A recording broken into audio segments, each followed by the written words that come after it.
Happy New Year, everyone. It's 2022, and I know most people have made their New Year resolutions. So, if you are like me and other people out there who have resolved to save money and be more conscious of their spending this year, then guess what? This video is for you. So, sit back, relax, and let's get into the video. Saving money.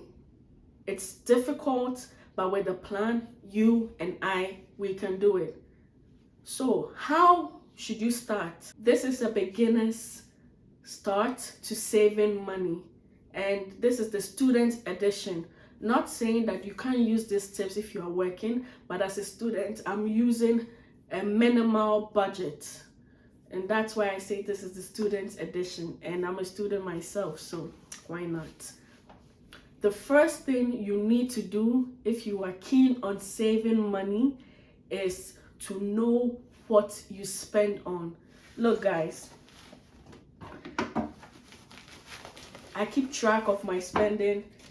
I know it's not the best habit, but I have all these receipts with me. I'm trying to be paper conscious, so now I take pictures of them and then I just throw the receipt out, or I recycle it, or I just take a virtual copy. But these are the receipts I have.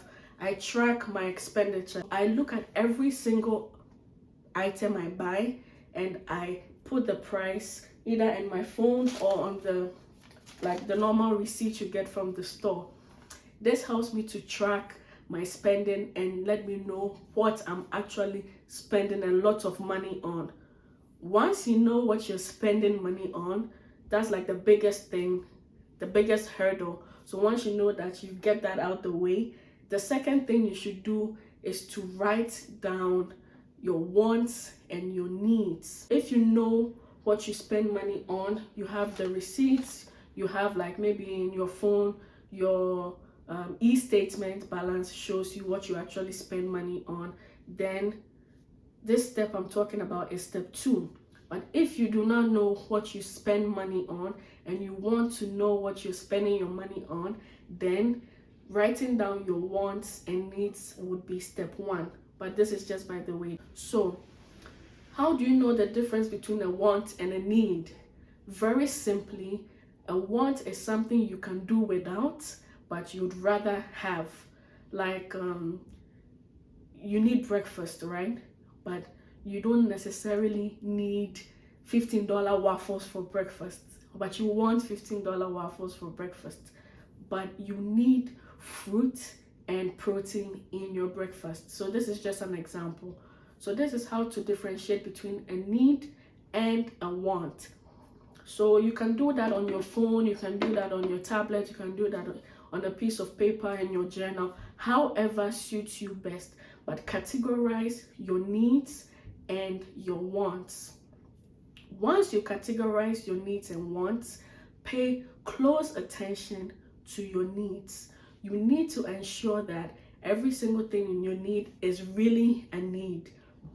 So coming back to the student status or the student concept, if you are a student and you are an international student like myself, you are renting an apartment, so you are not staying with your family or your friends, you are living alone and you need to pay rent. Rent is a need, so you need to ensure that you have money for your rent. So put that down. Rent, how much is your rent? Put that down. Now, going to watch 10 basketball games a month may be a need for you because you need that to de-stress and you need that to help with your emotional stability and whatnot. But think about it. Do you need to watch 10 basketball games live? You need to buy 10 tickets every month. Maybe some of them are late night. You come home so tired and you would have rather watched the replay on TV. So then you realize that you actually need to go watch 2 of the major games every month and the rest you can watch later. So these are the things you need to think about when you are separating your needs from your wants. Once you have all your needs categorized and stated clearly, you move to your wants. Which wants could be closer to a need? Let's say I can drink tap water because the tap water is clean and it's processed and everyone else drinks it. So I don't need to buy water from the store. But I want to buy water from the store because I realize that I have like some small reactions to the tap water. It's not so crazy, but I'd rather not deal with that. And I'm willing to put money aside to buy water from the store, or to buy processed water or water filter or whatnot. So in this case, this want is closer to a need than just something I feel like I should have. But let's say, okay, I want to buy water from the store. Do I actually need to buy $10 coconut infused water, or could I just buy normal spring water?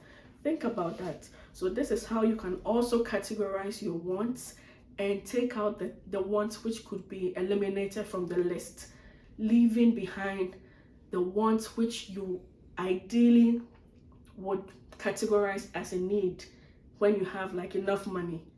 From this point of view, you have everything ready to help you go to the next step. The next step I'm going to talk about could be your first, second, or third step, depending on how you visualize it. So at this point, you are thinking about your savings, right?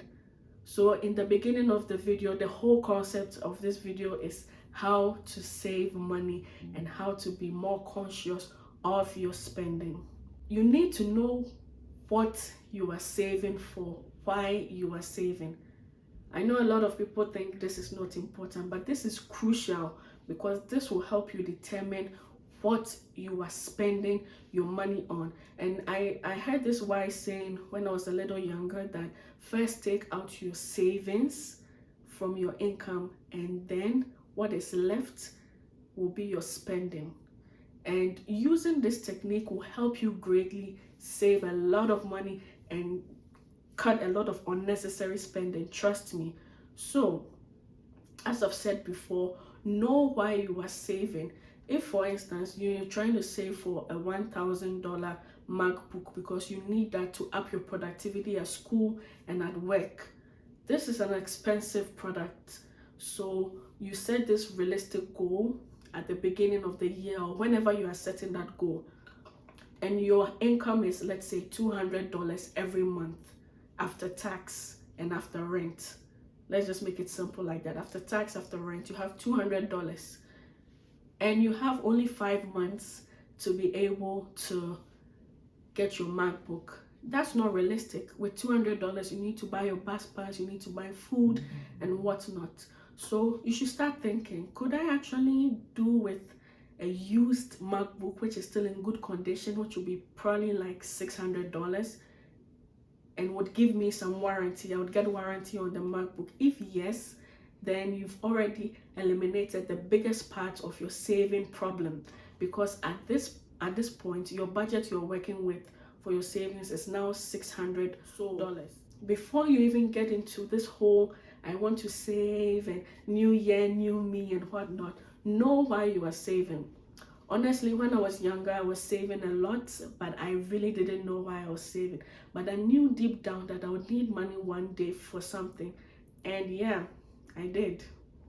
So sometimes you don't really know exactly why you are saving, but you know that in the future, there are some decisions you will take in life and you will need money for those decisions. And so why not save and give yourself a realistic target?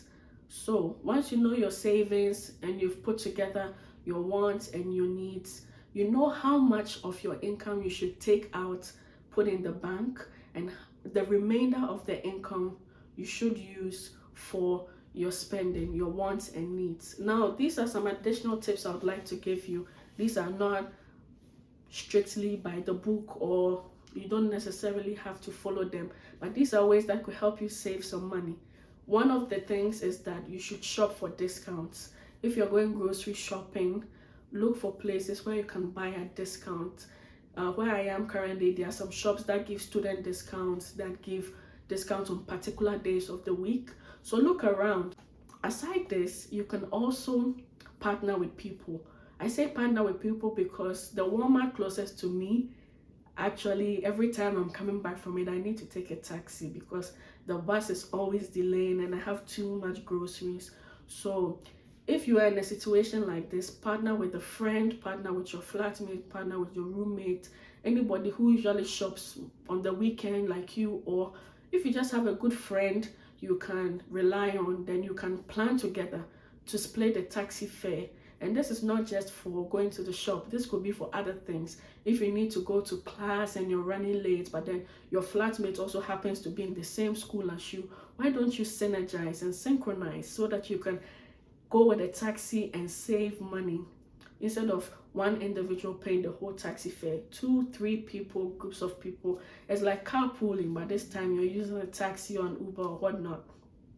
Another tip I would like to give you is to meal prep. Honestly, meal prepping will save you a lot of time and a lot of money, and you know time is money, so yeah.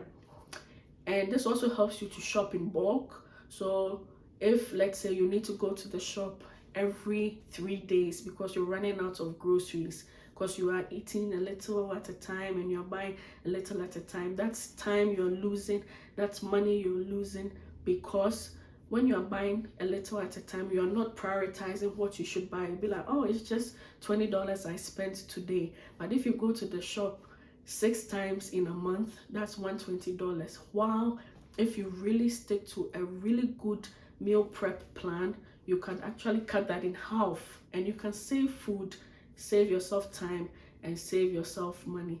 Guys, I've exhausted what I want to say. I don't think there's anything else I've missed, but in case there is something I've missed you'd like to add, please drop it in the comment section. I would like to say Happy New Year and big thumbs up to you for trying to work on yourself and achieve your 2022 goals. I wish you the very best. If you've not subscribed to the channel, you know the deal. Just click the subscription button and the notification bell so that you'll be the first person to get a notification whenever we upload new videos. Like this video, comment, and share it with anyone who may need it. Have a nice weekend.